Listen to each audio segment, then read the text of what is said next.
सुनाए बम के कंवरिया हमरो के ले जाई, बाबा के नगरी दूरे बाजन कह के डरवाई। सुनाए बम के कंवरिया हमरो के ले जाई, बाबा के नगरी दूरे बाजन कह के डरवाई। पियावा हमार हवे देश के जवानवा, पियावा हमार हवे देश के जवानवा, एही से संघवा ना अइले सजनवा, एही से संघवा ना अइले सजनवा। उ देश के रक्षा करी हई उनकर रक्षा भोलेदानी, एही से त हमहू सोमारी भूखल बानी। उ देश के रक्षा करी हई उनकर रक्षा भोलेदानी, एही से त हमहू सोमारी भूखल बानी।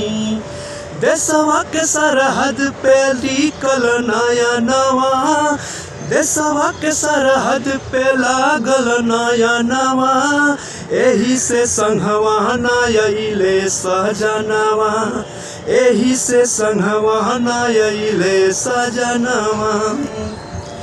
कुंवर संजय कहले कन्या तू संग में चल, अब देरी जानी कर कान्हे पे कांवर धला। कुंवर संजय कहले कन्या तू संग में चल, अब देरी जानी कर कान्हे पे कांवर धला। दुश्मन के करत रहे डटी के समानवा, दुश्मन के करत रहे डटी के समानवा, एही के खातिर संग ना अइले सजनवा, एही खातिर संगवा अइले न सजनवा। सुनाए बम के कंवरिया हमरो के ले जाई, बाबा के नगरी दूरे बाजन कह के डरवाई।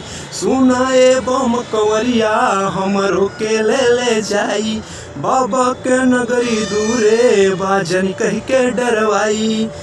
पियावा हमार हवे देश के जवानवा, पियावा हमार हवे देश के जवानवा, एही से संघवा ना अइले सजनवा, एही से संघवा ना अइले सजनवा, एही से संघ में ना अइले सजनवा।